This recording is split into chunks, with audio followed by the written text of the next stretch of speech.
এই দুনিয়ার সুখ আনন্দকে নষ্ট করে দেয় বার্ধক্য। মানুষ বুড়ো হতে চায় না। দেখবেন যে দাড়ি যার একটু সাদা হয়ে গেছে কতভাবে ওইটার একটু লুকিয়ে রাখার ট্রাই করে, আছে না নাই? হ্যাঁ, এটারে কলপ দেয়, এটার কেউ মেহেদি দেয়, এটারে কেউ কেটে কুটে। এই যে আমারও তো পাকতেছে এদিক দিয়ে, এ তো আজ থেকে 5 বছর আগেও তো কুচকুচে দাড়ি ছিল, চুল ছিল, রং ধরা যৌবন জং ধরে শেষ। এই তো জীবন, this is the circle of life. এটাই লাইফ। এই যে পাকতেছে এইখানে পাকতেছে, দিস ইজ লাইফ। তো মানুষ বুড়ো হতে চায় না। এখন দেখবেন যে অনেক শ্যাম্পু বেরোইছে, শ্যাম্পু অ্যান্টি এজিং শ্যাম্পু। কি এজিং? Anti aging. ক্রিম বের হয়েছে, ক্রিম অ্যান্টি এজিং ক্রিম। এটা বলে অ্যাট্রাকশন লাগায় আর কি, যে এটা মাখলে মানুষ আর বুড়ো হয় না, এই শ্যাম্পু দিলে মানুষ আর বুড়ো হয় না। ভারতের একজন ধনকুবের আছে, নাম শুনেছেন না? মুকেশ আম্বানি। ওনার স্ত্রী নীতা আম্বানি, আমি একটা নিউজে দেখলাম যে তিনি গোল্ড ওয়াটার খেয়েছেন। 1 বোতল গোল্ড ওয়াটারের দাম মোস্ট লাইকলি $60,000, $60,000 1 বোতল গোল্ড ওয়াটার। কেন? এটা খেলে বার্ধক্যের ছাপ নাকি চেহারায় লাগে না। কিন্তু মানুষ যতই বয়স ধরে রাখতে চাক এই দুনিয়ার জামিনে, সে কি তার বয়স লুকাতে পারে? আমার কলিজা টুকরা সিলেট, আওয়াজ করে বলেন, এই দুনিয়ার জীবনে বয়সকে ধরে রাখা যাবে? এই পাশে কোরাইশ, এই পাশে মুসলমানেরা। বিশ্বনবী জালামাই ভাষণ দিলেন, বললেন, কুমু ইলা জান্নাতিন আরদুহাস সামাওয়াতি ওয়াল আরদ উইদ্দাত লিল মুত্তাকিন। ও আমার সাহাবারা, ওই জান্নাতের দিকে ছোট, যেই জান্নাত আকাশ জমিন বিস্তৃত। তোমরা দেখতে পাচ্ছ এটা বদরের ময়দান না, এটা আল্লাহর জান্নাত। আওয়াজ করে পড়েন আল্লাহু আকবার। বিশ্বনবী বললেন, ছোট ওই জান্নাতের দিকে, যে জান্নাতের বিস্তৃতি আকাশ জমিন বিস্তৃত। বিশ্বনবীর এই কথা শোনার পরে এক আনসারী সাহাবী সাইয়েদনা উমাইর ইবনুল হুমাম রাদিয়াল্লাহু তাআলা আনহু খেজুর খাচ্ছিলেন। তিনি বিশ্বনবীর দিকে তাকিয়ে কথা শুনছেন আর খেজুর খাচ্ছেন। যখন বিশ্বনবী বললেন জান্নাতের দিকে ছোট, যে জান্নাত আকাশ জমিন বিস্তৃত, বিশ্বনবীর কথা শোনা মাত্র সাইয়েদনা উমাইর ইবনুল হুমাম বললেন বাহ বাহ। কি বললেন? বাহ বাহ, মানে চমৎকার, মাশাআল্লাহ, চমৎকার। আমরা ইদানিংকালে চমৎকার কিছু দেখলে ইংরেজিতে বলে ফেলি না, ওয়াও ওয়াও, বাহ বাহ, মাশাআল্লাহ।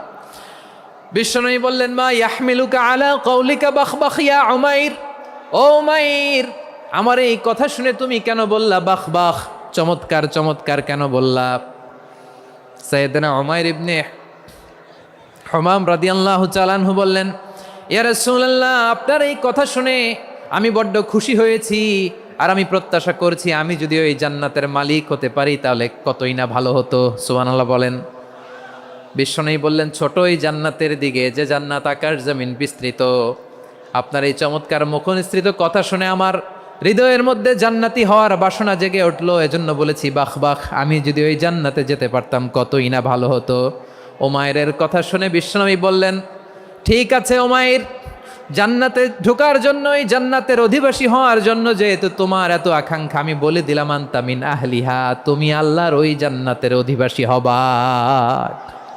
যাও উমাইর, তুমি ওই জান্নাতের অধিবাসী, ওই জান্নাতে তুমি ঢুকবা, তুমি জান্নাতি। তার মানে সহজ কথায় তুমি জান্নাতি। সুবহানাল্লাহ বলেন।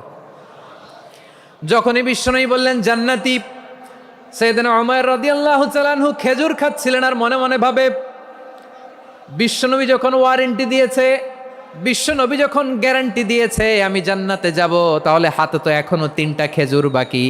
এই 3টা খেজুর যদি খাই তাহলে জান্নাতে ঢুকতে দেরি হয়ে যাবে। সুবহানাল্লাহ পড়েন। হাতে কয়টা খেজুর? 3টা খেজুর। বিশ্বনবী বললেন, উমাইর আনতা মিন আহলিহা, তুমি ওই জান্নাতের অধিবাসী, তুমি জান্নাতি। উমাইর চিন্তা করলেন, আমি জান্নাতি, নবীর মুখ দিয়ে যখন বেরোইছে ওই জান্নাতে তো আমার ঢুকতেই হবে, কিন্তু হাতে 3টা খেজুর খেয়ে যদি জেহাদের ময়দানে যাই তাহলে জান্নাতে যেতে তো দেরি হয়ে যাবে। এই চিন্তা আসা মাত্রই খেজুর 3টাকে তিনি ছুঁড়ে মারলেন, তলোয়ার বের করে আল্লাহু আকবার বলে বদরের ময়দানে ঝাঁপিয়ে পড়লেন। আল্লাহর শত্রুদেরকে কচুকাটা করে এক পর্যায়ে শাহাদাতের সুধা পেয়ে নিজেও জান্নাতি হয়ে গেলেন। পড়েন সুবহানাল্লাহ। আমরা দুনিয়ার বুকে আমরা হয়েছি দুনিয়ার পাগল, ক্ষমতার পাগল, সম্পদের পাগল, খ্যাতির পাগল। বিশ্বনবী তার সাহাবাদেরকে বানিয়েছিলেন জান্নাতের পাগল। পড়েন সুবহানাল্লাহ। সূরাতুল আহজাবের 45 এবং 46 নম্বর আয়াত আমি তেলাওয়াত করেছি, যেখানে আল্লাহ তাআলা বিশ্বনবীর 5টি বৈশিষ্ট্যের কথা বলেছেন। কয়টি? সবাই বলুন আওয়াজ করে, কয়টি? 5টি বৈশিষ্ট্যের কথা আল্লাহ তাআলা এই আয়াত দুটিতে উল্লেখ করেছেন। বিশ্বনবী সাল্লাল্লাহু আলাইহি ইসলামের জীবনী, ওনার বায়োগ্রাফি নিয়ে কথা বলাটা দুষ্কর, কারণ এটার কোনো শেষ নাই, কুল নাই, কিনারা নাই, বিয়ন্ডলেস, বাউন্ডলেস, বটমলেস। সুবহানাল্লাহ বলেন। কারণ তিনি তো এমন নবী যিনি হ্যাঁ বললে এটা শরীয়তে হালাল হয়ে যায়।